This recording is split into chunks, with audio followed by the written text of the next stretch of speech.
దేవుడి నామానికి స్తోత్రములు. ఈ ఉదయకాల సమయంలో మీ అందరికీ కూడా నా హృదయపూర్వకమైనటువంటి వందనాలు తెలియజేస్తున్నానండి. ఈ దినము దేవుడు మీతో మాట్లాడుతున్నటువంటి మాట ఏంటంటే, గడిచినటువంటి మాసం అంతా కూడా దేవుడు మిమ్మల్ని క్షేమంగా కాపాడి మరొక నూతనమైనటువంటి మాసమును అనగా నూతనమైన నెలను దేవుడు మనందరికీ అనుగ్రహింపజేసి ఉన్నాడు. అయితే ఈ యొక్క నూతనమైనటువంటి నెలలో మొదటి దినమున దేవుడు మీతో మాట్లాడుతున్నటువంటి మాట ఏంటంటే, అదృష్ట తలుపులు తెరుచుకున్నాయి. ఎంత అద్భుతం అండి! అదృష్ట తలుపులు తెరుచుకున్నాయి అంటే దేవుని ఆశీర్వాదముని ఇచ్చేటటువంటి తలుపులు తెరవబడినాయి. ఎంత అద్భుతం అండి! ఇది ఎవరికి జరిగింది ఈ అద్భుతము? ఎలా ఉంటే జరుగుతుంది ఈ అద్భుతం అని చూసినట్లయితే, దావీదు పురములోనికి మందసమును తీసుకొని వెళ్ళాలి అని చెప్పేసి ఆయన దగ్గర ఉన్నటువంటి బిడ్డల ద్వారా ఆ యొక్క క్రొత్త బండిని తయారు చేపించి మందసమును ఆ బండి మీద పెట్టి దాన్ని తీసుకొని వెళ్తూ ఉంటారు. వెళ్తున్నటువంటి ఆ యొక్క సందర్భాలలో దేవుని బిడ్డలారా, కొంత ప్రాంతానికి వచ్చినప్పుడు ఆ యొక్క ఎడ్ల కాళ్ళు జారినందున ఉజ్జా చెయ్యి చాపి ఆ యొక్క బండి మీద ఉన్నటువంటి మందసమును పడిపోకుండా ఆపాలని చూస్తాడు. వెంటనే ఉజ్జా అక్కడికక్కడే మరణిస్తాడు. ఉజ్జా ఎప్పుడైతే అక్కడ మరణిస్తాడో అప్పుడు దావీదు, దేవుని బిడ్డలారా, ఎలా నేను దీనిని నా యుద్ధకు తీసుకొని పోగలుగుదునని చెప్పేసి యెహోవాకు భయపడినాడు. అలా జరిగిన తర్వాత వాక్యం సెలవిస్తూ ఉంది కదా, సమూయేలు 2వ గ్రంథము ఆ యొక్క 6వ అధ్యాయము 10వ వచనములో దేవుని వాక్యం ఈ విధంగా ఉంది.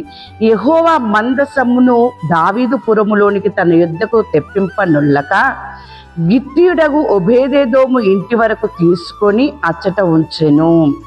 యెహోవా మందసము 3 నెలలు గిత్తీయుడగు ఒబేదెదోము ఇంటిలో ఉండగా యెహోవా ఒబేదెదోమును అతని ఇంటి వారిని అందరినీ ఆశీర్వదించెను.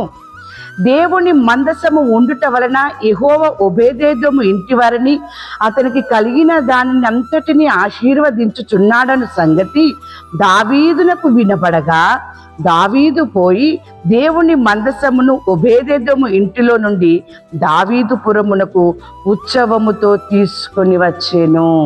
ఎంత అద్భుతం అండి! దావీదు పురమునకు మందసమును తీసుకొని వెళ్ళాలి అని చెప్పి ఎన్నో విధాలుగా దానికి కావలసినవన్నీ కూడా ఏర్పాటు చేసి దావీదు పురములోనికి మందసమును దావీదు తీసుకెళ్తున్నటువంటి సందర్భములో ఉజ్జాకు జరిగినటువంటి ఆ యొక్క సంగతిని గ్రహించినటువంటి దావీదు ఒబేదెదోము ఇంటిలోనికి మందసము తీసుకొని వెళ్ళడం జరిగింది. అదృష్ట తలుపులు ఒబేదెదోము ఇంటిలోనికి వెళ్ళిన దేవుని బిడ్డలారా, ఒబేదెదోము ఇంటికో ఆ యొక్క అదృష్ట తలుపులు తెరవబడినవి. మందసము ఒబేదెదోము ఇంటిలోనికి వెళ్ళడం వలన ఆ ఇల్లు ఆశీర్వదించబడినది. తనకు కలిగినదంతటి కూడా దేవుడు ఆశీర్వదించి ఉన్నాడు. ఎన్ని మాసములు ఒబేదెదోము ఇంటిలో మందసముందో అన్ని మాసములు ఆశీర్వదించబడినవి. దేవుడు తలుపు తీస్తే దాన్ని ఎవ్వడు కూడా వెయ్యనేరడు. మందసము ఉన్నన్ని రోజులే కాదు, మిగతా దినములు కూడా ఒబేదెదోము కుటుంబము దేవుని ఆశీర్వాదముతోనే నింపబడింది. దేవుని బిడ్డలారా, మందసము ఎక్కడికి వెళ్ళాలి? మందసము ఎక్కడికి వెళ్ళింది? ఈరోజు దేవుని ఆశీర్వాదము ఎక్కడికి వెళ్ళాలి? ఎక్కడికి వెళ్ళవలసి వచ్చింది? నీవు ఒబేదెదోము కుటుంబము వల్లే నీ కుటుంబము ఉన్నట్లయితే ఆశీర్వాదము నీ ఇంటికే నడుచుకుంటూ వస్తుంది. దేవుని బిడ్డలారా, నీ ఇంటికే వస్తుంది. ఒబేదెదోము దేవుని యందు భయము భక్తి కలిగినటువంటి కుమారుడు. తన కుటుంబము కూడా దేవుని యందు భయము భక్తి కలిగినటువంటి స్థితిలో ఉంది కాబట్టి మందసం ఆ ఇంట్లో ఉన్నంత సేపు వరకు ఆశీర్వాదం వచ్చింది, కీడు జరగలేదు. అది అదృష్ట తలుపులు అంటే. ఎంత అద్భుతం అండి! నీవు కూడా దేవుని యందు భయము భక్తి కలిగి నీ కుటుంబ సమేతముగా మీరు ఉన్నప్పుడు దేవుని ఆశీర్వాదము మీ కుటుంబంలో ఉంటుంది. దేవుని బిడ్డలారా, అంతేకాదు వాక్యం సెలవిస్తుంది. ఇర్మియా గ్రంథము 32వ అధ్యాయము 40వ వచనములో, నేను వారికి మేలు చేయుట మానకుండునట్లు నిత్యమైన నిబంధనను వారితో చేయుచున్నాను. వారు నన్ను విడవకుండానట్లు వారి హృదయములో నా ఎడల భయభక్తులు పుట్టించేదను. ఎంత అద్భుతం అండి! దేవుని వాక్యం నీవు ఉంటున్నావు. ఉజ్జా పరిస్థితిని నీకు తెలిసింది కదా. దేవుని యందు భయము భక్తి కలిగినటువంటి స్థితిలో నీవు ఉన్నట్లయితే దేవుని ఆశీర్వాదం నీకు వస్తుంది. నిత్యమైన నిబంధన దేవుడు నీతో చేస్తూ ఉన్నాడు దేవుని బిడ్డలారా. అంతేకాదు వాక్యం సెలవిస్తా ఉంది. సమూయేలు మొదటి గ్రంథము 6వ అధ్యాయము 9వ వచనములో, మన అదృష్ట వశము చేతనే అది మనకు సంభవించననియు తెలుసుకొందుమనిది. ఎంత అద్భుతం అండి! నువ్వు దేవుని యందు భయము భక్తి కలిగి ఉండు. మీ యొక్క అదృష్ట వశము చేతనే అది మీకు సంభవించింది అని చెప్పి మీకు అర్థమైపోతుంది. దేవుని యందు భయము భక్తి కలిగి లేకుండా ఆశీర్వాదము రావాలి అంటే అది రాదు దేవుని బిడ్డలారా.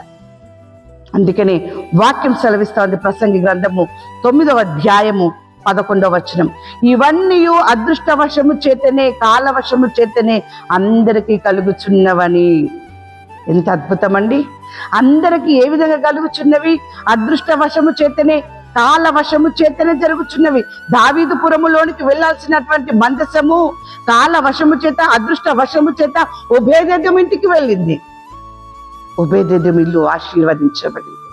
అలాగుననే నీ ఇంటికి కాల వశము చేత, అదృష్ట వశము చేతనే దేవుని ఆశీర్వాదము రాబోతుంది దేవుని బిడ్డలారా. అందుకనే ఎంత అద్భుతంగా దేవుని మాటలు ఉన్నాయంటే, యోబు గ్రంథం 29వ అధ్యాయము 11వ వచనం, నా సంగతి చెవినబడిన ప్రతివాడు నన్ను అదృష్టవంతునిగా ఎంచెను. నీవు దేవుని ఆశీర్వాదము చేత ఆశీర్వదించబడినట్లయితే, దావీదుకు తెలిసిన ఈ వార్త అందరికీ కూడా తెలియబడుతుంది దేవుని బిడ్డలారా. ఒబేదెదోము గురించి దావీదుకు తెలిసింది, నీ గురించి కూడా అందరికీ తెలియబడుతుంది. అప్పుడు అందరేమంటే అదృష్టవంతునిగా ఎంచెను. ఆ రీతిగా దేవుడు నిన్ను ఎంచబోతూ ఉన్నాడు. ఆ రీతిగా నీ కుటుంబాన్ని ఎంచబోతూ ఉన్నాడు. మీరు దేవుని యందు భయము భక్తి కలిగి ఉన్నట్లయితే, ఉదయకాల సమయంలో దేవుడు మీతో మాట్లాడుతున్నటువంటి మాట, యోబు గ్రంథం 42వ అధ్యాయము 10వ వచనం, యెహోవా అతని క్షేమస్థితిని మరలా అతనికి దయచేసెను, మరియు యోబునకు పూర్వము కలిగిన దానికంటే 2 అధికముగా యెహోవా అతనికి దయచేసెను. ఎంత అద్భుతమైన ఆశీర్వాదం అండి! ఆ రీతిగా దేవుడు మిమ్మల్ని మీ కోల్పోయిన దానికంటే మరెక్కువగా మీకు ఇచ్చి దేవుడు మిమ్మల్ని మీ కుటుంబాన్ని నిండారుగా ఆశీర్వదించును గాక. ఆమేన్.